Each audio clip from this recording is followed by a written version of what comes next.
Hi there, it's Craig here. Welcome back to another Brew Wednesday episode. I think it's number 14 now. I'm starting to lose count. But it's been a cool week. I got a package in the mail. I want to do a beer tasting quickly here, and we'll just do a little review on what we got going on back here with the mead and all that kind of stuff, and just keep you updated. I haven't really got that much this week to go over, but anyways, first of all, I did receive a package in the mail from somebody whose YouTube name is Island Time 100. His first name is Tom, and he sent me 6-pack. I received a package on Thursday. I think it was Thursday or Friday. I can't remember which day. On one of those 2 days, and I was excited. It was Friday. And I was excited because I knew that I could taste one of these on my JTV cast on Friday night. So I was really excited about that. So I did. I did my first tasting of the beer live on JTV on Friday. I'm not sure if Tom caught that, but it might still be there.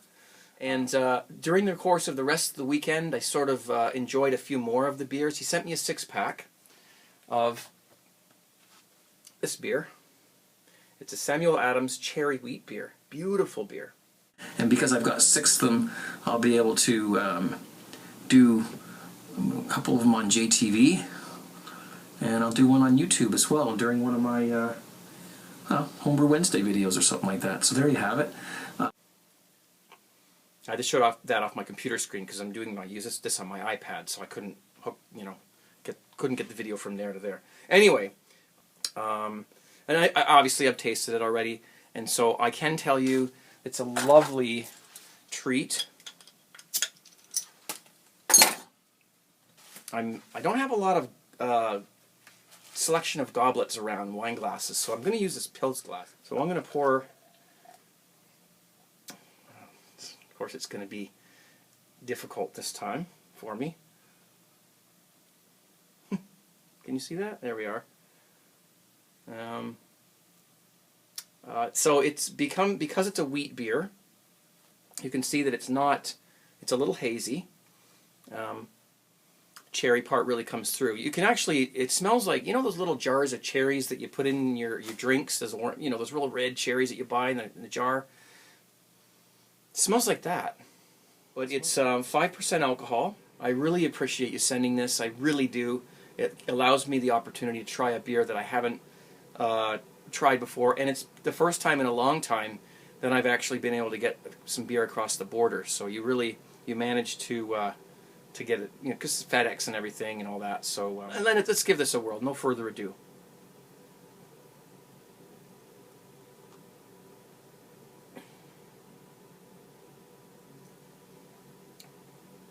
Lovely. That's all I can say. A beautiful treat. Still tastes like a beer, but it's got a very light malty flavor, and the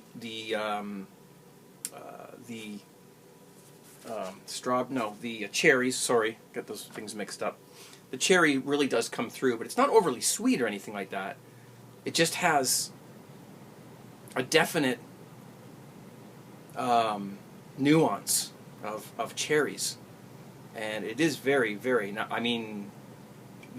I really like it. It's something that I would drink often if I could get it here. It's actually a pretty decent session beer if you really like these types of things. It's very light tasting. It's easy to drink, and it's 5%, so it's still pretty strong.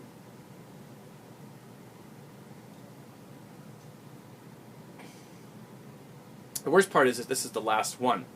Tom, thank you very, very much. Again, I'm thrilled that I was able to try this beer for the first time. Never had a Samuel Adams beer before, ever, let alone a cherry beer. So cheers, 17. Okay, quickly, let's take this off of here. It's just a little contraption I made to hold the iPad while I'm talking, so I don't have to sit it on things. This is my mead that you guys hopefully watched the video of. It's actually, ouch, it's stopped fermenting for now. It's been going for, I don't know, just over a week, And I don't know, I've stared at that thing for quite a while and I don't see any action. I don't see any bubbling. So either I might do a gravity reading. I've got a heat belt on it, keeping it at around, well, you can't see it. It's around 22 Celsius, or 21. And so maybe it's fermented out, and maybe I just need to transfer it and add my other batch of fruit. Maybe put some yeast nutrient in. We'll see. I'll be covering that in another video. Here I just have a Cooper's Thomas Cooper's Pilsner. Had a little trouble with this one. Pitched the yeast at 18 degrees Celsius, and it didn't start doing anything after 24 hours. Nothing was happening. So what I did was I took my CO2 and I shot some CO2 into the fermenter, just to give it a blanket of CO2 on the beer so that it wasn't going to get infected, hopefully. And I added a second package of yeast, the same yeast. It's a Pilsner yeast, Cooper's Pilsner that came with the kit. And then I jacked up the temperature with a low wattage heat belt. That's a lower wattage one. There's two on there right now because I initially jacked up the temperature to 21 Celsius. Once it got there, I unplugged the bottom one there, and I left the green one unplugged in. That's a low wattage one, so it just keeps it up just a little bit. It's been sitting at 21, which is what the instructions say, and it's finally started fermenting after another 18 or so hours after I stirred it and added the other yeast to it. So I don't know why it didn't start right away. Maybe just because of the low temperatures. I have no idea. My advice to you, if you're doing one of these beer kits, is to start the fermentation at a higher temperature. When you pitch your yeast, pitch it high, like a little higher than normal, or rehydrate the yeast first if you can, and then let the temperature come down to appropriate temperatures, 21 Celsius or lower even, for these kinds of yeasts. And that's about it for me. I think I've gabbed enough. Going to enjoy the rest of my Sam Adams cherry wheat. Thank you. Bottoms up. Cheers.